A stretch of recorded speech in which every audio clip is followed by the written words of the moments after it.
ವಚನವಾಹಿನಿ ಚಾನಲ್ಗೆ ಆತ್ಮೀಯವಾದ ಸ್ವಾಗತ. ಕಳೆದ ತರಂಗಿಣಿಯ ಅಧ್ಯಾಯದಲ್ಲಿ ಏಕದೇವೋಪಾಸನೆಯ ಹಾಗೂ ಬಹುದೇವೋಪಾಸನೆಯ ವ್ಯತ್ಯಾಸವನ್ನು ನಾವು ತಿಳಿದುಕೊಂಡಿದ್ದೇವೆ. ಇಂದಿನ ಪಾಡ್ಕಾಸ್ಟ್ನಲ್ಲಿ ಮಹಾದೇವಿ ಹಾಗೂ ಆಕೆಯ ತಾಯಿ ಲಿಂಗಮ್ಮನ ನಡುವೆ ನಡೆದಂತಹ ಮದುವೆಯ ಮಾತುಕತೆಯ ಬಗ್ಗೆ ತಿಳಿಯೋಣ.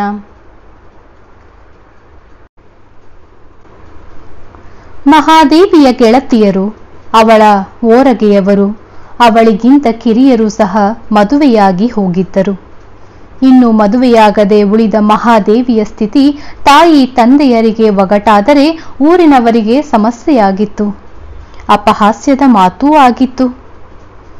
ಇದನ್ನು ಕಂಡು ಲಿಂಗಮ್ಮನ ಹೃದಯ ಹಗಲಿರುಳು ತಳಮಳಿಸತೊಡಗಿತು. ಬನವಾಸಿಯ ಸಿರಿವಂತ ಮನೆತನದ ವರನ ತಂದೆ ತಾಯಿಯರು ದೂತನೊಬ್ಬನನ್ನ ಅಟ್ಟಿದ್ದರು ಓಂಕಾರ ಶೆಟ್ಟಿಯ ಮನೆಗೆ. ಕುದುರೆಯ ಮೇಲೆ ನಿರೂಪವನ್ನು ಹೊತ್ತು ತಂದವರನ್ನ ಓಂಕಾರ ಅಂಗಡಿಯಿಂದ ಕರೆತಂದು ಊಟೋಪಚಾರವನ್ನ ಮುಗಿಸಿ, ಬಂದು ಕನ್ನೆಯನ್ನ ನೋಡುವ ಬಗೆ ನಾನು ಓಲೆಯನ್ನ ಕಳುಹಿಸುವೆ. ತಾವೇನು ಮತ್ತೆ ಮತ್ತೆ ಬಂದು ತೊಂದರೆ ತೆಗೆದುಕೊಳ್ಳುವ ಕಾರಣವಿಲ್ಲ ಎಂದು ಸೌಜನ್ಯದಿಂದ ಉತ್ತರ ಕೊಟ್ಟ. ಲಿಂಗಮ್ಮನ್ನು ಅರಿಯುವ ಮುನ್ನವೇ ದೂತನನ್ನ ಮರಳಿಸುವ ವಿಚಾರ ಓಂಕಾರನದು. ಆದರೆ ಅವನು ತಾಯಿಯವರಿಗೆ ಹೇಳಿ ಹೋಗುವೆ ಎಂದಾಗ ಓಂಕಾರ ಲಿಂಗಮ್ಮನನ್ನ ಕರೆಯಲೇಬೇಕಾಗಿತು. ನಾನು ಹೊರಡುವೆನವ್ವ, ತಮ್ಮ ಸತ್ಕಾರಕ್ಕೆ ಚಿರಋಣಿ. ಮಗಳನ್ನ ಕೊಡುವ ಬಗೆ ಬೇಗನೆ ಉತ್ತರವನ್ನ ಕಳಿಸಿರಿ. ಲಿಂಗಮ್ಮ ಯಾವುದೂ ಗೊತ್ತಿಲ್ಲದೆ ಸಂದಿಗ್ಧತೆಗೆ ಒಳಗಾದರೂ ಓಂಕಾರನು ಆಗುಂತಕನನ್ನ ಕರೆದು ಉಪಚರಿಸಿದ್ದು ಅವನು ವಂದಿಸುವುದನ್ನ ಕಂಡು ವಿಷಯವೇನಿರಬೇಕೆಂದು ಊಹಿಸಿ ಪ್ರಶ್ನಿಸಿದಳು. ಅವರ ಸ್ಥಿತಿಗಿತಿ ಚೆನ್ನಾಗಿರುವವಷ್ಟೇ. ಬನವಾಸಿಯ ವಣಿಕ ಶ್ರೇಷ್ಠರಲ್ಲಿ ಇವರೂ ಒಬ್ಬರು. ಹುಡುಗನು ಇವರ ಏಕೈಕ ಪುತ್ರ. ಉಳಿದವರೆಲ್ಲ ಹೆಣ್ಣು ಮಕ್ಕಳು. ಇಬ್ಬರು ವಿವಾಹವಾಗಿ ಗಂಡನ ಮನೆಗೆ ಸೇರಿರುವರು. ಮತ್ತಿಬ್ಬರು 1-2 ವರ್ಷದಲ್ಲಿ ಮದುವೆಗೆ ಸಿದ್ಧರಾಗುತ್ತಾರೆ.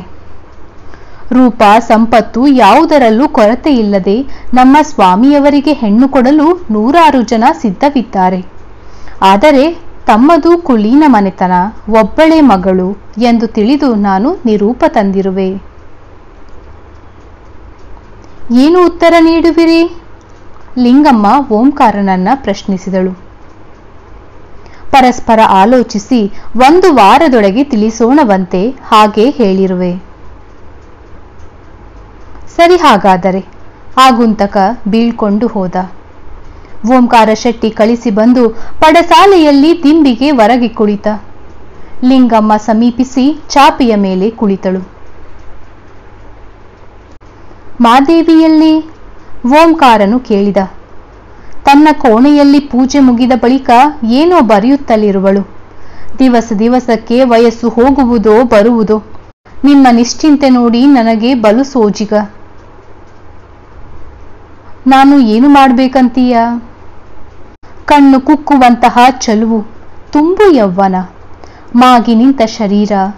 ಗಿಡದ ಮೇಲೆ ಹಣ್ಣು ಕಂಡರೆ ಗಿಳಿಗಳು ಬಂದು ಕುಕ್ಕದಿದ್ದಾವೆಯೇ? ನಿಮಗೆ ಅದರ ಪರಿವೇ ಇಲ್ಲ. ಬೇಗನೆ ಕಿತ್ತು ಮನೆಯೊಳಗೆ ಕಾವಿರಿಸಬೇಕಾದುದು ಜಾಣತನವಲ್ಲವೇ? ಲಿಂಗಮ್ಮ ಸೂಚ್ಯವಾಗಿ ಮಾತನಾಡಿದಳು. ಅವಳು ಮದುವೆಗೆ ಒಪ್ಪದಿರುವಾಗ ನಾನು ಏನು ಮಾಡಬೇಕು ಹೇಳು? ಏನು ಹಾಗಂದರೆ? ಹೆಣ್ಣಾದವಳು ಬೇರಾವ ಮಾರ್ಗ ಹಿಡಿಯಬಲ್ಲಳು? ನಿಮ್ಮದು ವಿಚಿತ್ರ ವರ್ತನೆ. ಯಾವ ಹೆಣ್ಣು ಲಜ್ಜೆಗೇಡಿಯಾಗಿ ನನಗೆ ಮದುವೆ ಮಾಡಿ ಎಂದು ಕೇಳಲಾರಳು. ತಿಳಿದು ಮಾಡಬೇಕಾದುದು ಹೆತ್ತವರ ಕರ್ತವ್ಯ, ಕಟುವಾಗಿ ಹೇಳಿದಳು ಲಿಂಗಮ್ಮ. ಅವಳನ್ನ ಕೇಳದೆಯೇ ಮಾಡುವುದೇ? ಯಾಕೆ ಕೇಳಬೇಕು? ತರಕಾರಿಯನ್ನು ಕೇಳಿ ಸಾಂಬಾರ್ ಅರೆಯಬೇಕೆ? ಮಕ್ಕಳ ಹಿತಾಸಕ್ತಿ ಹೆತ್ತವರಿಗೆ ತಿಳಿಯದೆ ಭಾರ ಹೊತ್ತವರು ತಮ್ಮ ನಿಲ್ದಾಣಕ್ಕೆ ಬಂದು ಇಳಿಸುತ್ತಾರೆ. ಅದಕ್ಕೆ ಮೂಟೆಗೆ ಒಪ್ಪಿಗೆ ಬೇಕೇನು? ಬನವಾಸಿಗೆ ಹೋಗಿ ಆ ವರನನ್ನ ನೋಡಿ ಬನ್ನಿರಿ. ಸರಿ ಕಂಡರೆ ಮಾಡಿಬಿಡುವ. ಕೇಳುತ್ತಾ ಹೋದರೆ ಹಾಗೆಯೇ. ಲಿಂಗಮ್ಮನ ಧ್ವನಿಯಲ್ಲಿ ಬೇಸರ, ಆಕ್ರೋಶ ತುಂಬಿದ್ದವು. ಎಲ್ಲರದ್ದೂ ಒಂದು ಜಾಡಾದರೆ ಇವಳದ್ದೇ ಒಂದು. ಕಮಲಾಕ್ಷಿ ಮದುವೆಯಾಗಿ ಹೆರಿಗೆಗೆ ಬಂದಿದ್ದಾಳೆ. ಕುಮುದಳಿಗೆ ಮದುವೆಯಾಯಿತು. ಆ ಶಾರದೆಗೆ 10 ವರ್ಷಕ್ಕೆ ಲಗ್ನ ಮಾಡಿದರು. ದೊಡ್ಡವಳಾದ 1 ತಿಂಗಳಿಗೆ ಗಂಡನ ಮನೆಗೆ ಕಳಿಸಿದರು. ಪಾಪ, ಅದರ ಪ್ರಾರಬ್ಧ ಚಂದವಿಲ್ಲವೇನೋ, ಒಂದೇ ತಿಂಗಳಲ್ಲಿ ಸಿಡುಬಿನ ಬೇನೆಗೆ ಬಲಿಯಾಗಿ ಗಂಡ ತೀರಿಕೊಂಡ. ಇವಳ ಅಚ್ಚುಮೆಚ್ಚಿನ ಗೆಳತಿ ಶೈಲಜೆಯದು ಮದುವೆಯಾಗಿದೆ. ಇಷ್ಟಾದರೂ ನಿಮ್ಮ ಕಣ್ತೆರೆಯಬಾರದೆ? ಮದುವೆ ವಿಷಯದಲ್ಲಿ ಒತ್ತಾಯ ತರವಲ್ಲ ಲಿಂಗ. ಒಂದು ವೇಳೆ ಬನವಾಸಿಯವರಿಗೆ ಬರಲು ತಿಳಿಸಿದೆವು ಎಂದುಕೋ, ಆಗ ಇವಳು ತೋರಿಸಿಕೊಳ್ಳಲು ಒಪ್ಪದಿದ್ದರೆ? ಒತ್ತಾಯದಿಂದ ಮದುವೆಗೆ ಯತ್ನಿಸಿದರೆ ಏನಾದರೂ ಆಘಾತ ಮಾಡಿಕೊಂಡರೆ? ಲಿಂಗಮ್ಮನ ಮನಸ್ಸು ಕಸಿವಿಸಿಕೊಂಡಿತು. ಮಗಳ ಬದುಕು ಅನ್ಯಾಯವಾದರೆ ಆಕೆ ಸಹಿಸಳು. ಮೊದಲು ಆಕೆಗೆ ತಿಳಿಸು, ಮದುವೆಗೆ ನೀನು ಒಪ್ಪಿಸು, ನಂತರ ನಿರೂಪವನ್ನ ಕಳಿಸುವ. ಲಿಂಗಮ್ಮನಿಗೆ ಸರಿ ಎನಿಸಿತು. ಸೋಪಾನದ ಬಳಿ ನಿಂತು ಮಾದೇವಿ ಎಂದು ಕೂಗು ಹಾಕಿದಳು. ತುಂಬು ಯೌವನಸ್ಥಳಾಗಿ ತಲೆಯ ತುಂಬಾ ಸೆರಗು ಹೊತ್ತು ಗಂಭೀರವಾದ ಹೆಜ್ಜೆ ಇಕ್ಕುತ್ತಾ ಬಂದ ಮಗಳನ್ನ ನಿಟ್ಟಿಸಿದ ಓಂಕಾರ. ಏಕವ್ವ ಕರ್ದೆ? ಮಹಾದೇವಿ ನಿಂತು ಕೇಳಿದಳು. ಬಾಮ್ಮ, ಪ್ರಸಾದವಾಯಿತೆ, ಕುಳಿತುಕೋಬಾ. ಮಮತೆಯಿಂದ ಓಂಕಾರ ಕರೆದ. ಪ್ರಸಾದವಿನ್ನೂ ಆಗಿಲ್ಲ. ಪೂಜೆ ಮಾಡುವಾಗ ಹಲವಾರು ಭಾವನೆಗಳು ಉಕ್ಕಿ ಹರಿದವು. ಅವನ್ನ ವಚನಗಳ ರೂಪದಲ್ಲಿ ಹಿಡಿದು ಇಡಲು ಪ್ರಯತ್ನಿಸುತ್ತಿದ್ದೆ ಅಪ್ಪ. ಬಾಮ್ಮ, ಕುಳಿತುಕೋ, ನನಗೂ ಇಂದು ಅವಸರವಿಲ್ಲ. ತಂದೆಯಷ್ಟೇ ಆಗದೆ ಬಾಲ್ಯದಿಂದಲೂ ವೈಚಾರಿಕ ಮಾರ್ಗದರ್ಶಿಯಾದ ಓಂಕಾರನನ್ನ ಕಂಡರೆ ಮಹಾದೇವಿಗೆ ತುಂಬಾ ಅಭಿಮಾನ. ಬನವಾಸಿಯಿಂದ ಇದೇ ಈಗ ಒಂದು ನಿರೂಪ ಬಂದಿದೆ ಮಾದೇವಿ. ಮಹಾಲಿಂಗ ಶೆಟ್ರು ದೊಡ್ಡ ವ್ಯಾಪಾರಿಗಳಂತೆ, ಒಬ್ಬನೇ ಮಗನಂತೆ, ನೋಡ್ಲಿಕ್ಕೆ ಬರಲು ಕೈಲ್ತಾ ಇದ್ದಾರೆ. ಲಿಂಗಮ್ಮ ಪ್ರಸ್ತಾಪಿಸಿದಳು. ಯಾರನ್ನು ನೋಡಲು? ತಾಯಿಗೆ ಮರುಪ್ರಶ್ನೆ ಹಾಕಿದಳು. ಮತ್ತಾರನ್ನು? ನಿನ್ನನ್ನ. ನಿನಗೆ ವಯಸ್ಸು ಎಷ್ಟೆಂಬುದರ ಕಲ್ಪನೆಯಾದರೂ ಇದೆಯೇ? ದವನದ ಹುಣ್ಣಿಮೆಯಾಗಿ ತಿಂಗಳಾಯಿತು ನಾಡಿದ್ದಿಗೆ, ಅಂದರೆ 15 ಮೇಲೆರಡು ಸಂವತ್ಸರ ಕಳೆದವು. ಲಿಂಗಮ್ಮ ಹೇಳಿದಳು. ನನ್ನನ್ನ ನೋಡ್ಲಿಕ್ಕೆ? ನನ್ನಲ್ಲಿ ಏನಿದೆ ಅಂತ ಪ್ರದರ್ಶಿಸಲಿ? ಏನು ಹಾಗಂದರೆ? ಸುಂದರ ರೂಪವಿಲ್ಲವೇ? ತುಂಬಿದ ಯೌವನವಿಲ್ಲವೇ? ಮನೆತನದ ಕುಲೀನತೆ ಇಲ್ಲವೇ? ಮುಪ್ಪಿನ ಮುದುಕಿಯಾಗಿರುವೆ ಏನೋ? ಲಿಂಗಮ್ಮ ನೊಂದು ಕೇಳಿದಳು. ತಾಯಿ, ನನ್ನ ಜೀವನವಾಗಲೇ ಎಡೆ ಮಾಡಲ್ಪಟ್ಟಿದೆ. ನನ್ನದಾವುದೂ ನನ್ನ ಕೈಯಲ್ಲಿಲ್ಲ. ಕಾಮಿಸಿ ಕಲ್ಪಿಸಿ ಕುಂದಿದೆನವ್ವ, ಮೋಹಿಸಿ ಮುದ್ದಿಸಿ ಮರುಳಾದೆನವ್ವ. ತೆರೆಯದೆ ತೊರೆಯದೆ ನಲಿದು ನಂಬಿದೆ ನಾನು. ಎನ್ನ ದೇವ ಚನ್ನ ಮಲ್ಲಿಕಾರ್ಜುನನೊಲ್ಲದೊಡೆ ಆನೇವಿನವ್ವ. ಕಾಮಿಸಿ ಕಲ್ಪಿಸಿ ಕುಂದಿದೆನವ್ವ, ಮೋಹಿಸಿ ಮುದ್ದಿಸಿ ಮರುಳಾದಿನವ್ವ. ತೆರೆಯದೆ ತೊರೆಯದೆ ನಲಿದು ನಂಬಿದೆ ನಾನು. ನನ್ನ ದೇವ ಚನ್ನ ಮಲ್ಲಿಕಾರ್ಜುನನೊಲ್ಲದೊಡೆ ಆನೇವಿನವ್ವ, ಆವೇನಿನವ್ವ. ಅವನ ವಿರಹದಲ್ಲಿ ಕಳವಳಿಸುತ್ತಿರುವೆ, ಕಾಮದಲ್ಲಿ ಕುಂದಿ ಮೋಹದಲ್ಲಿ ಮರುಳಾಗಿರುವೆ. ನನಗೆ ಸಂಶಯ ಬಂದಿತ್ತು ಮಾದೇವಿ. ನಾನು ಎಷ್ಟು ಪರಿಯಲ್ಲಿ ಹೇಳಿದರೂ ನಿಮ್ಮಪ್ಪ ಕೇಳಲಿಲ್ಲ. ಸಿಂಗಾರಮ್ಮ ಎಂದೂ ಹೇಳಿದಳು, ಹೆಣ್ಣಿನ ಮನವನ್ನ ಹೆಣ್ಣೆ ಅರಿಯುವವಳು. ಲಿಂಗಮ್ಮನಿಗೆ ಸಂಭ್ರಮವೆನಿಸಿತು. ನನ್ನ ಕಣ್ಣಿನೊಳಗೆಲ್ಲ ಅವನ ಚೆಲುವೆ ತುಂಬಿ ನಿಂತಿದೆ. ಅವನ ದಿವ್ಯವಾದ ಕಾಂತಿ ನನ್ನ ಕಣ್ಣ ಕುಕ್ಕುತ್ತಿದೆ. ಅವನಿಗೆ ನಾನಾಗಲೇ ಮನಸೋತಿರುವೆನವ್ವ. ಅವನು ನನ್ನ ಮಧುವಣಿಗ, ನಾನವನ ಮಧುವಣಗಿತಿ. ನೀನು ಹೇಳುವುದು ನೋಡಿದರೆ ಅವನು ತುಂಬಾ ಸುಂದರಾಂಗನೇ ಎನಿಸುತ್ತಿದೆ. ನಿನ್ನ ಚಲುವಿಗೆ ಸಾಟಿಯಾಗುವುದು. ಎಷ್ಟು ದಿವಸಗಳಿಂದ ಈ ಬಯಕೆಯನ್ನ ಮನದೊಳಗೆ ಹುದುಗಿಸಿಕೊಂಡು ಕೊರಗುತ್ತಿರುವೆ. ಹುಚ್ಚಮ್ಮ, ನಮ್ಮ ಮುಂದೆ ಹೇಳಲು ಸಂಕೋಚವಾಯಿತೆ? ಲಿಂಗಮ್ಮ ಉಕ್ಕೇರಿದ ಹರ್ಷದಿಂದ ಮಗಳ ಬಳಿಗೆ ಸರಿದು ತಲೆ ಸವರಿದಳು. ಆದರೆ ಮರುಕ್ಷಣದಲ್ಲಿಯೇ ಆಲೋಚನೆಯ ದಿಕ್ಕು ಬದಲಾಗಿ ಮುಖ ತುಸು ಗಂಭೀರವಾಯಿತು. ಮಗಳೇ, ನೀನು ಹೇಳುವ ಚನ್ನಮಲ್ಲಿಕಾರ್ಜುನ ಎಂಬ ಹೆಸರಿನ ಮೇಲೆ ಅವನು ನನ್ನ ಧರ್ಮಸ್ಥನೇ ಎನಿಸುವುದು. ನನ್ನ ದುಗುಡ ಅರ್ಧದಷ್ಟು ಇಳಿಯಿತು. ಮುದ್ದು ಕಂದ, ಯಾರನ್ನು ಪ್ರೀತಿಸಿರುವೆ ಹೇಳು? ಅವನ ಹೆಸರು, ತಂದೆ ತಾಯಿಯರ ಸ್ಥಿತಿಗತಿ, ಮನೆತನದ ಪರಿಚಯ ಎಲ್ಲವನ್ನ ವಿವರವಾಗಿ ತಿಳಿಸು. ನೀನು ಒಲಿದ ವರವನ್ನೇ ಕರೆತಂದು ದಾರೆ ಎರೆಯುತ್ತೇವೆ. ನಿನ್ನ ಸುಖಕ್ಕಿಂತ ಮಿಗಿಲಾದುದು ನಮಗೇನಿದೆಯವ್ವ? ಲಿಂಗಮ್ಮ ಸಮಾಧಾನ ಚಿತ್ತಳಾಗಿ ಹೇಳಿದಳು. ಅವ್ವೇ, ನನ್ನ ಮಾತಿನ ಅರ್ಥವನ್ನ ತಪ್ಪಾಗಿ ತಿಳಿದೆ.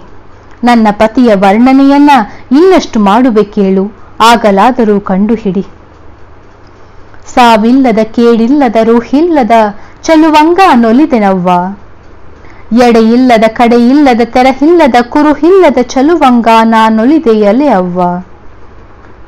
ನೀನು ಕೇಳ ತಾಯೇ, ಭವವಿಲ್ಲದ ಭಯವಿಲ್ಲದ ನಿರ್ಭಯ ಚಲುವಂಗೊಲಿದೆ ನಾನು. ಕುಲ ಸೀಮೆಯಿಲ್ಲದ ನಿಸ್ಸೀಮ ಚಲುವಂಗೆ ನಾನೊಲಿದೆ. ಇದು ಕಾರಣ ಚನ್ನಮಲ್ಲಿಕಾರ್ಜುನ ಚಲುವ ಗಂಡ ನಿನಗೆ ಈ ಸಾವ ಕೆಡುವ ಗಂಡರ ನೊಯ್ದು ಒಲೆಯೊಳಗಿಕ್ಕು. ತನ್ನ ಪತಿಯ ವರ್ಣನೆಯಲ್ಲಿ ಮೈಮರೆತು ನಕ್ಕಳು ಮಹಾದೇವಿ. ಈ ಒಗಟು ಮಾತು ಬಿಡು, ಮುಚ್ಚು ಭಾಷೆ ನನಗರ್ಥವಾಗದು, ಬಿಚ್ಚು ಭಾಷೆಯಲ್ಲಿ ಹೇಳು, ಲಿಂಗಮ್ಮ ಹೇಳಿದಳು. ಓಂಕಾರ ಮೌನವಾಗಿ ಸಾಕ್ಷಿಭೂತನಾಗಿ ಕುಳಿತು ತಾಯಿ ಮಗಳ ಸಂವಾದವನ್ನ ನಿರೀಕ್ಷಿಸುತ್ತಿದ್ದ.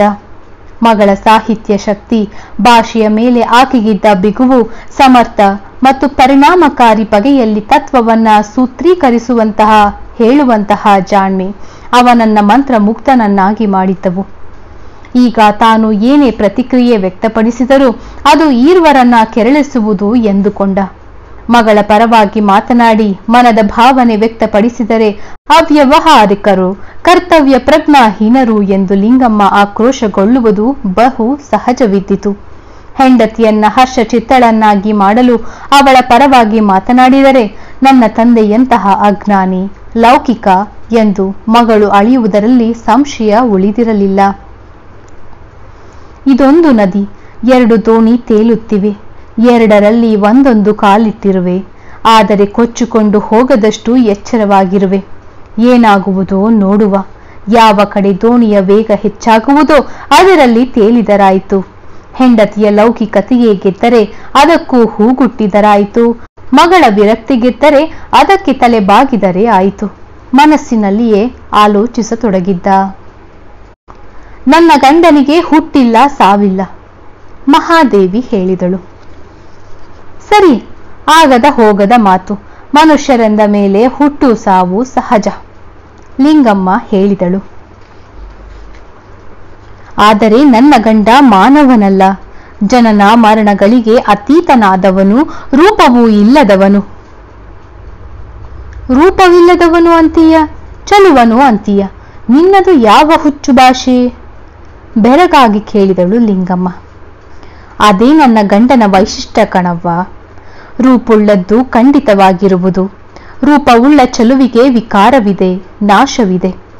ಆದರೆ ನನ್ನ ಗಂಡ ನಿರೂಪಿ, ಅಖಂಡಿತ, ನಿಸ್ಸೀಮ ಚಲುವ.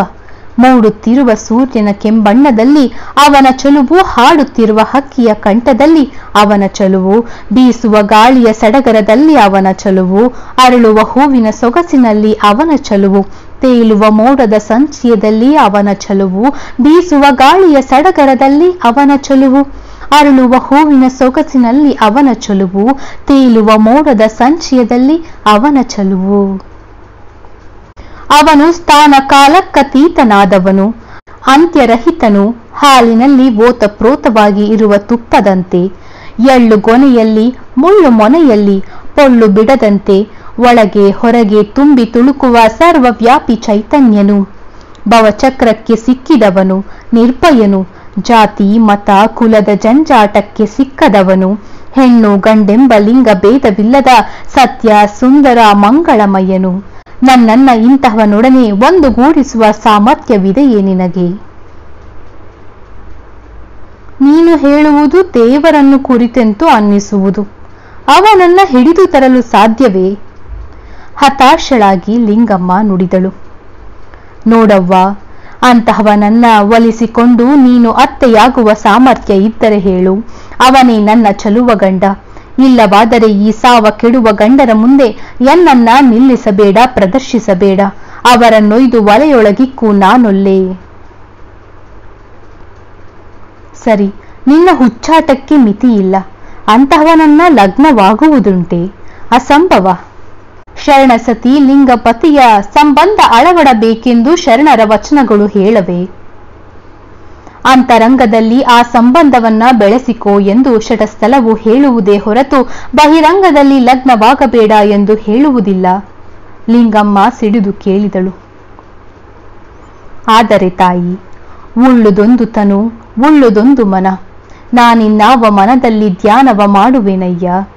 ಸಂಸಾರವನಾವ ಮನದಲ್ಲಿ ತಲ್ಲೀಯ ವಾಹಿನಯ್ಯ. ಅಕಟಕಟ ಕೆಟ್ಟೆ ಕೆಟ್ಟೆ, ಸಂಸಾರಕ್ಕಲ್ಲ ಪರಮಾರ್ಥಕ್ಕಲ್ಲ, ಎರಡಕ್ಕೆ ಬಿಟ್ಟ ಕರುವಿನಂತೆ. ಬಿಲ್ವ ಬೆಳವಳ ಕಾಯಿಯೊಂದಾಗಿ ಹಿಡಿಯಬಹುದೇ ಚನ್ನ ಮಲ್ಲಿಕಾರ್ಜುನ. ಅವ್ವ, ಇರುವುದೊಂದು ಶರೀರ, ಇರುವುದೊಂದು ಮನ. ಅದು ಹೇಗೆ ಅವನ್ನು ಎರಡು ವ್ಯವಹಾರಗಳಲ್ಲಿ ತೊಡಗಿಸಬಹುದು? ನೋಡವ್ವ, ಶರೀರವನ್ನ ಲೌಕಿಕ ಗಂಡನಿಗೆ ಸಲ್ಲಿಸಿ ಮನವನ್ನ ದೇವನಿಗೆ ಸಲ್ಲಿಸಿದರೆ ಅದು ವೇಷಿಯ ಸ್ನೇಹದಂತಾಗುವುದು. ಈ ಒಲವಿಲ್ಲದ ಸೇವೆ, ಸ್ನೇಹವಿಲ್ಲದ ಮಾಟ ಗಂಡನಿಗೆ ತೃಪ್ತಿಯನ್ನ ಕೊಡವು. ಈ ಪುರುಷನಿಗೆ ಮನವನ್ನ ಕೊಟ್ಟು ದೇವನಿಗೆ ತನುವನ್ನ ಮೀಸಲಿಟ್ಟರೆ ಸಾರವಿಲ್ಲದ ಬೀಜದ ಸಿಪ್ಪೆಯನ್ನ ತೆಗೆದುಕೊಂಡು ದೇವನೇನು ಮಾಡುವನು? ದಯಾಮಯಿ ದೇವನು ಸಹಿಸಿಕೊಂಡಾನು. ಆದರೆ ಕಾಮದ ಹುಳುವಾದ ಪುರುಷನು ತನುವು ದೊರೆಯದ ಮನದ ಪರಿಶುದ್ಧತೆಯ ಪ್ರೇಮವನ್ನ ಬಯಸುವನೇ? ಇದು ಅವ್ಯವಹಾರಿಕ ಪ್ರಜ್ಞೆ. ತನು ಮನಗಳನ್ನ ವಿಭಜಿಸಬೇಡ. ದಿನದ ವೇಳೆಯನ್ನ ವಿಭಜಿಸು. ಗಂಡನ ಸೇವೆಗೆ, ಗೃಹ ಕೃತ್ಯಕ್ಕೆ ಹೆಚ್ಚಿನ ಭಾಗ, ಪೂಜೆ ಪುರಸ್ಕಾರಗಳಿಗೆ ಸ್ವಲ್ಪ ಭಾಗ. ಎರಡಕ್ಕೆ ಬಿಟ್ಟ ಕರುವಿನಂತೆ. ರುಚಿಕಟ್ಟಾದ ಹತ್ತಿ ಕಾಳಿನ ಹಾಲನ್ನ ಒಂದೆಡೆ ಇಟ್ಟು ಇನ್ನೊಂದೆಡೆ ಗೋವಾಳಿಗ ಹಾಲನ್ನ ಹಿಂಡುತ್ತಾನೆ. ಈ ಕರು ರುಚಿಕಟ್ಟಾದ ಹತ್ತಿಯ ಕಾಳಿನ ಹಾಲನ್ನ ಸವಿಯುವಾಗಲೇ ಮತ್ತೆ ತಾಯಿ ಮೊಲೆವಾಲ ನೆನಪಾಗಿ ಅತ್ತ ಓಡುವುದು. ಅಲ್ಲಿ ತಾಯಿಯ ಹಾಲನ್ನ ಕುಡಿಯುವಾಗಲೇ ಈ ಕಡೆ ಹತ್ತಿ ಕಾಳಿನ ಬಳಿ ಓಡುವುದು. ಒಂದು ಕಡೆಯೂ ಹೊಟ್ಟೆ ತುಂಬದಂತಾಗುವುದು ಈ ಎರಡಕ್ಕೆ ಬಿಟ್ಟ ಕರುವಿನ ಗತಿ. ತಾಯಿಯ ಬಳಿ ನಿಂತು ಅವನು ಹಿಂಡಿಕೊಳ್ಳುವುದರಲ್ಲಿಯೇ ಸಾಕಷ್ಟು ಹಾಲು ಕುಡಿಯಬೇಕು. ಇಲ್ಲವೇ ಈ ಹತ್ತಿಯ ಕಾಳನ್ನಾದರೂ ಚೆನ್ನಾಗಿ ತಿನ್ನಬೇಕು. ಇಲ್ಲವಾದರೆ ಅದನ್ನು ಉಳಿದ ರಾಸುಗಳು ತಿಂದು ಮುಗಿಸುತ್ತವೆ. ಹಾಗೆಯೇ ತಾಯಿ, ಸಂಸಾರದ ತಿಂಡಿಯ ಆಸೆ ಒಂದು ಕಡೆ, ದೈವಿ ಕಾರುಣ್ಯದ ತಾಯ ಹಾಲು ಮತ್ತೊಂದು ಕಡೆ. ಎರಡಕ್ಕೂ ಎಳಸಿದರೆ ಯಾವುದೊಂದು ಸಿಗದು. ನಿನ್ನ ಮಾತಿನ ಓಗವೇ ನನಗೆ ಅರ್ಥವಾಗದು ಮಾದೇವಿ. ಸಂಸಾರದಲ್ಲಿದ್ದು ಘನವಾದ ವ್ಯಕ್ತಿತ್ವ ಪಡೆದವರು ಎಷ್ಟು ಮಹಾನುಭಾವರಿಲ್ಲ. ಕರಿಕಾಲಮ್ಮೆ, ಪಾಂಡೆ ಮಾದೇವಿ ಹಿಂದೆ ಆಗಿ ಹೋಗಿಲ್ಲವೇ? ಸಿರಿಯಾಳ ಚಂಗಳೆಯರಿಲ್ಲವೇ? ಹಿಂದಿನ ಉದಾಹರಣೆಗಳೇಕೆ? ಸುಜ್ವಲ ಉದಾಹರಣೆಗಾಗಿ ನಮ್ಮ ಧರ್ಮಗುರು ಅಪ್ಪ ಬಸವಣ್ಣನವರು, ತಾಯಿ ನೀಲಾಂಬಿಕೆಯರು ಇಲ್ಲವೇ? ಅವ್ವ, ಪ್ರಾಣಿಗಳಲ್ಲಿ ಜಲಚರ, ಭೂಚರ, ಜಲಭೋಚರ ಎಂದು ವಿವಿಧ ಬಗೆಗಳುಂಟು. ಜಲಚರ ಪ್ರಾಣಿಯಾದ ಮೀನು ವಾತಾವರಣದ ಗಾಳಿಯನ್ನ ಕುಡಿದು ಬದುಕಲಾರದು. ಅದರ ಸ್ವಭಾವ ಜಲ ಪ್ರಕೃತಿಗೆ ಹೊಂದಿದೆ. ಅದರ ಅಂಗರಚನೆ ಆಗಿದೆ. ಭೂಚರ ಪ್ರಾಣಿಯಾದ ಹಸುವು ಜಲದಲ್ಲಿ ಬದುಕಲಾರದು. ಅದು ಭೂ ಪ್ರಕೃತಿಗೆ ಹೊಂದಿದೆ. ಅದರ ಅಂಗರಚನೆ ಆಗಿದೆ. ಕಪ್ಪೆಯು ಜಲಚರ ಪ್ರಾಣಿ. ಅದು ಭೂಮಿಯ ಮೇಲೂ ಬದುಕಬಲ್ಲದು, ಜಲದಲ್ಲಿಯೂ ಬದುಕಬಹುದು. ಅದನ್ನ ಅನುಕರಿಸಿ ಹಸು ನೀರಿಗಿಳಿದರೂ ತಪ್ಪು, ಮೀನು ದಡಕ್ಕೆ ಹಾರಿದರೂ ತಪ್ಪು. ಹಾಗೆ ಕೆಲವರು ಸದಾ ಕಾಲದಲ್ಲಿ ಅರ್ಥರಹಿತ ಭೋಗ ಪ್ರಪಂಚದ ನೀರಿನಲ್ಲಿ ಮುಳುಗಿ ತೇಲುವರು. ಅವರನ್ನ ಪಾರಮಾರ್ಥ ಪ್ರಪಂಚಕ್ಕೆ ಒಯ್ದರೆ ಕ್ಷಣ ಕಾಲವೂ ತಡೆಯದೆ ಚಟಪಟಿಸುವರು. ಅಂದು ಶಾರದೆಯನ್ನ ಮಠಕ್ಕೆ ಪ್ರವಚನ ಕೇಳಲು ಕರೆದೊಯ್ದಿದ್ದೆ. 1 ತಿಂಗಳು ಸಹ ಗಂಡನೊಡನೆ ಸಂಸಾರ ಮಾಡದೆ ವಿಧವೆಯಾದ ಅವಳ ಬಾಳಿಗೊಂದು ತಿರುವು ಕೊಡಬೇಕೆಂದು.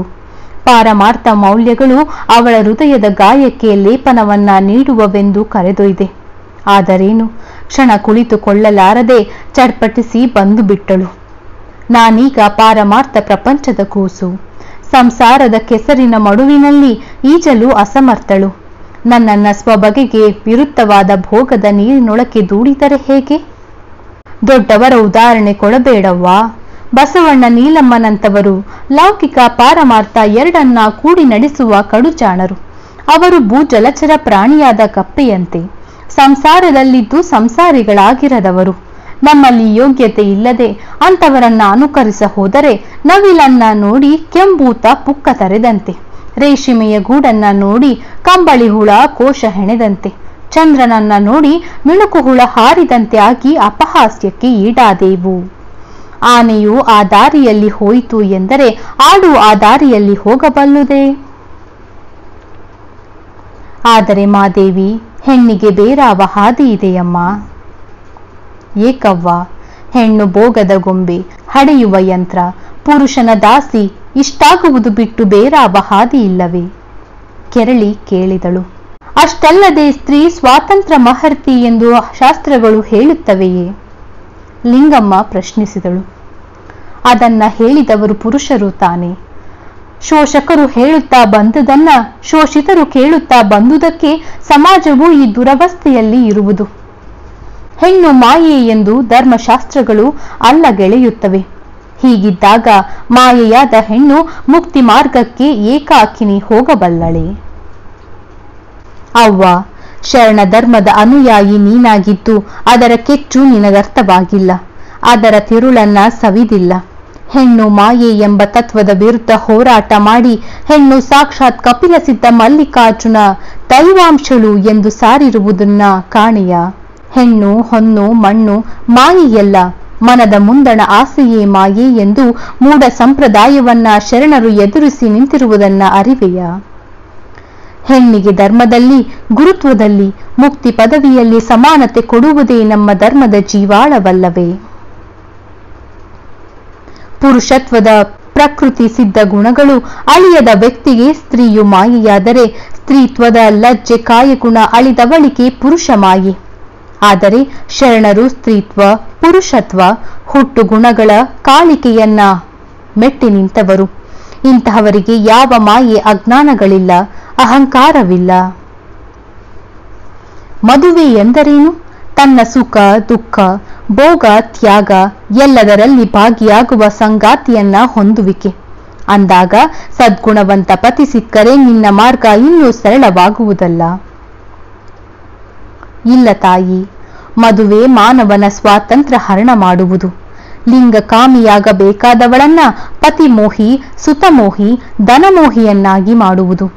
ಬಾಲ್ಯಾವಸ್ಥೆಯಲ್ಲಿ ತಂದೆ ತಾಯಿಯರ ಮೋಹ, ಯೌವನದಲ್ಲಿ ಪತಿಯ ಮೋಹ, ಮುಪ್ಪಿನಲ್ಲಿ ಮಕ್ಕಳ ಮೋಹ, ಈ ಸುತ್ತನ್ನ ಸಂಸಾರ ವಿಸ್ತರಿಸುತ್ತಲೇ ಹೋಗುವುದು. ಮದುವೆ ಒಂದು ಆಧಾರ ಶಕ್ತಿ, ಅಬಲೆಯಾದ ಹೆಣ್ಣಿಗೆ ಮಹಾವೃಕ್ಷ. ಲಿಂಗಮ್ಮ ಹೇಳಿದಳು. ನಿಜ, ನಿನ್ನ ಮಾತು ಸರ್ವತಾ ಒಪ್ಪತಕ್ಕದ್ದೇ. ಬಳ್ಳಿಗೆ ಒಂದು ವೃಕ್ಷ ಬೇಕು, ಆದರೆ ವೃಕ್ಷಕ್ಕೆ ಯಾವ ಆಶ್ರಯ ಬೇಡ. ಆತ್ಮವಿಶ್ವಾಸವಿಲ್ಲದೆ ಒಂಟಿಯಾಗಿ ಬದುಕಲಾರನೆಂಬ ಹೆಣ್ಣಾಗಲಿ ಗಂಡಾಗಲಿ ಅವರಿಗೆ ಖಂಡಿತ ಆಶ್ರಯ ಬೇಕು. ಆತ್ಮವಿಶ್ವಾಸದ ಕಾರಂಜಿಯಾಗಿರುವ ನನಗೆ ಪರಮಾತ್ಮನ ಆಶ್ರಯವನ್ನೇ ಪಡೆದವಳಿಗೆ ಪುರುಷಾಶ್ರಯ ಬೇಕಾಗಿಲ್ಲ. ಮದುವೆ ಮಾಡಿಕೊಳ್ಳುವುದು ಕೆಲವು ಉದ್ದೇಶಗಳಿಗಾಗಿ. ದೈಹಿಕ ಬೇಡಿಕೆಯಾದ ಕಾಮತೃಪ್ತಿಗೆ, ವಾಸ್ತಲ್ಯ ತೃಪ್ತಿ ಮಾಡುವ ಸಂತಾನಾಪೇಕ್ಷೆಗೆ, ಅಥವಾ ಸಾಮಾಜಿಕ ರಕ್ಷಣೆಗೆ. ತೋರಲು ಹೆಣ್ಣಾಗಿದ್ದರೂ ಕಾಮನೆ ಹುಟ್ಟಿಲ್ಲದ ನಿರ್ವಿಕಾರಿ ನಾನು. ಅಂದಾಗ ಕಾಮನ ಕಾಟವೇ ಇಲ್ಲ. ಜಗತ್ತಿನ ಮಕ್ಕಳನ್ನೆಲ್ಲ ದೇವ ಸಂತಾನವೆಂದು, ನನ್ನ ಮಕ್ಕಳೆಂದು ತಿಳಿಯುವ ವಿಶ್ವ ಕುಟುಂಬಿ ನಾನು. ರಕ್ಷಣೆಗೆ ಮಹಾದೇವನನ್ನೇ ಬೆನ್ನಿಗೆ ಹೊಂದಿದವಳು. ನನಗೇತಕ್ಕೆ ಮದುವೆಯ ಬಂಧನ? ಓಂಕಾರನ ಹೃದಯದಲ್ಲಿ ತುಲನಾತ್ಮಕ ಅಧ್ಯಯನ ನಡೆದಿತ್ತು. ಉಳುತಡಿಯ ಹೊರಾಂಗಣದ ಗುಡ್ಡ ಮತ್ತು ಹಿಮಾಲಯದ ಗೌರಿ ಶಂಕರ ಬೆಟ್ಟಗಳ ಮಧ್ಯದ ಸಂವಾದವೆನಿಸತೊಡಗಿತ್ತು. ಇಂತಹ ತಾಯಿಯ ಹೊಟ್ಟೆಯಲ್ಲಿ ಇಂತಹ ಮಗಳೇ? ಮೂಕ ವಿಸ್ಮಿತನಾಗಿದ್ದ. ಒಂದು ಅಜ್ಞಾನದ ಕೂಸು, ಇನ್ನೊಂದು ಬೆಳಗಿನ ಪುತ್ತಳಿ, ಆಳವಾದ ಕಂದಕದೊಡನೆ ಸ್ಪರ್ಧಿಸಿ ನಿಂತ ಪರ್ವತದಂತೆ. ಮಗಳೇ, ಪವಿತ್ರವಾದ ಮಾನವ ಪ್ರೇಮ, ದೈವಿ ಪ್ರೇಮದ ಮೊದಲ ಮೆಟ್ಟಿಲು. ಅದನ್ನು ತುಳಿದು ಮುಂದಲ ಮೆಟ್ಟಿಗೆ ಹೋಗಬಹುದವ್ವ. ನೇರವಾಗಿ ಎರಡನೇ ಮೆಟ್ಟಿಲನ್ನು ಹತ್ತಬಲ್ಲವರು ಮೊದಲ ಮೆಟ್ಟಲಿಗೇಕೆ ಬಯಸಬೇಕವ್ವ? ಶಕ್ತಿ ಇಲ್ಲದವರು ಹತ್ತಲಿಕ್ಕೆ ಇರುವುದು ಅದು. ಸಂಸಾರ ಸಾಗರವನ್ನ ಈಸಲಿಕ್ಕೆ ಪತಿಯು ಸೋರೆಕಾಯಿಯಂತೆ. ಮತ್ತೆ ಲಿಂಗಮ್ಮ ನುಡಿದಳು. ದುರ್ದೈವಕ್ಕೆ ಸಿಕ್ಕಿದುದು ತೂತು ಸೋರೆಕಾಯಿಯಾದರೆ ಇನ್ನು ಬಹು ಕಷ್ಟ ಕಣವ್ವ. ಅದು ಪೂರಕವಾಗುವ ತೇಲು ಕಾಯಾಗುವುದರ ಬದಲಿಗೆ ಮುಳುಗುವ ಕಾಯಿಯಾಗುವುದು. ಯಾವ ಕಾಯಿಯ ಸಹಾಯವಿಲ್ಲದೆ ಈಜಬಲ್ಲವರಿಗೆ ಸೋರೆಕಾಯಿ ಅನವಶ್ಯಕ. ನೋಡವ್ವ, ನಮ್ಮ ಮನೆತನದ ಬಳ್ಳಿಗೆ ನೀನೊಂದೇ ಕುಡಿ. ನಿನ್ನಿಂದಲೇ ಈ ವಂಶದಲ್ಲತೆ ಚಿಗುರಡೆಯಬೇಕು. ಮದುವೆಯಾಗದೆ ಉಳಿದರೆ ಅದು ಇಲ್ಲಿಗೆ ಕೊನೆಯಾಗದೆ. ಲಿಂಗಮ್ಮ ದುಃಖದಿಂದ ಹೇಳಿದಳು. ಅವ್ವ, ಈ ವಿಶ್ವಚಕ್ರ ಎಡೆಬಿಡದೆ ಸುತ್ತುತ್ತಿದೆ. ಒಂದಾನೊಂದು ಕಾಲದಲ್ಲಿ ಸೃಷ್ಟಿ ಚಕ್ರವೇ ಅಂತ್ಯಗೊಳ್ಳುವಾಗ ಮನೆತನಗಳ ಪಾಡೇನು? ಎಷ್ಟೆಷ್ಟು ಕುಲ ವಂಶಗಳು ಹುಟ್ಟುವವೋ ಅಳಿಯುವವೋ? ಮಕ್ಕಳು ಮೊಮ್ಮಕ್ಕಳಿಂದ ಮನೆತನದ ಹೆಸರು ನಿಲ್ಲದವ್ವ. ಆದರ್ಶ ಸಿದ್ಧ ಪುರುಷರಿಂದ ಮನೆತನದ ಕೀರ್ತಿ ಮುಗಿಲಿಗೇರುವುದು. ಈ ನಾಡಿನ ಸುತ್ತಲೂ ಎಷ್ಟೆಷ್ಟು ಮನೆತನಗಳಿಲ್ಲ. ಆದರೆ ಬಳ್ಳಿಕಾವಿಯ ಸುಜ್ಞಾನಿ ನಿರಹಂಕಾರರ ಕೀರ್ತಿ ಜನಜನಿತವಾಗುತ್ತಿಲ್ಲವೇ? ಯಾರಿಂದ? ವಿರಕ್ತರಾದ ಅಲ್ಲಮ ಪ್ರಭುದೇವರಿಂದ ತಾನೆ. ಮನೆತನದ ಸುದ್ದಿ ಅಲ್ಲಿರಲಿ. ನಮ್ಮ ಬದುಕು ಅಳಿಯುವ ಮೊದಲು ಆತ್ಮೋದ್ಧಾರ ಮಾಡಿಕೊಳ್ಳಬೇಕಲ್ಲವೇನಮ್ಮ? ಬನ್ವಾಸಿ ಶೆಟ್ರು ಬಂದು ಹೋಗಿ. ಹೆಣ್ಣಿದ್ದ ಮನೆಗೆ ಗಂಡು ಬಂದು ಹೋಗುವುದು ಸಹಜ. ಹೆಣ್ಣಿದ್ದ ಮರಕ್ಕೆ ಗಿಳಿಗಳು ಬರುವುದು ಸಹಜ. ನಂತರ ಒಪ್ಪುವುದು ಬಿಡುವುದು ಆಗಲಿ. ಲಿಂಗಮ್ಮ ಮೆಲ್ಲನೆ ಹೇಳಿದಳು. ಚನ್ನಮಲ್ಲಿಕಾರ್ಜುನನಲ್ಲದ ಪುರುಷರು ನನಗಾಗದ ಮೋರೆ ನೋಡವ್ವ. ಅವನ ಹೊರತು ಯಾರ ಮುಂದು ನಾನಿಲ್ಲಲಾರೆ, ತೋರಿಸಿಕೊಳ್ಳಲಾರೆ. ಮಹಾದೇವಿ ತಾಣವನ್ನ ಬಿಟ್ಟೆದ್ದು ಮನೆಯ ಹಿಂದಣ ತೋಟಕ್ಕೆ ಹೋದಳು. ನೀವೇನ್ರಿ, ಮಗಳಿಗೆ ಎಳ್ಳಷ್ಟು ಬುದ್ಧಿ ಹೇಳಲ್ಲ. ನೀವು ಕೊಟ್ಟ ಸಲಿಕೆ ಶಿಕ್ಷಣಗಳೇ ಅವಳನ್ನ ಈ ಪರಿ ಮಾಡಿದವು. ಲಿಂಗಮ್ಮನ ಆಕ್ರೋಶ ಗಂಡನ ಮೇಲೆ ತಿರುಗಿತು. ಸಂಪೂರ್ಣ ಸ್ವಾತಂತ್ರ್ಯ ನಿನಗೇ ಲಿಂಗ. ನಿನಗಿಷ್ಟ ಬಂದ ಪರಿಯಲ್ಲಿ ಅವಳನ್ನ ಪರಿವರ್ತಿಸು. ಓಂಕಾರ ಶೆಟ್ಟಿ ಮೇಲೆದ್ದು ಶಲ್ಯವನ್ನ ಕೊಡವಿ ಹೆಗಲ ಮೇಲೆ ಹಾಕಿಕೊಂಡು ಮನೆ ಬಿಟ್ಟ. ಲಿಂಗಮ್ಮ ದಿಕ್ಕು ತೋಚದೆ ತಲೆಯ ಮೇಲೆ ಕೈ ಹೊತ್ತು ಕೂತಳು. ಶರಣರೇ, ಇದರ ಮುಂದುವರೆದ ಭಾಗವನ್ನ ಮುಂದಿನ ಪಾಡ್ಕಾಸ್ಟ್ನಲ್ಲಿ ತಿಳಿಯೋಣ. ಶರಣು ಶರಣಾರ್ಥಿಗಳು.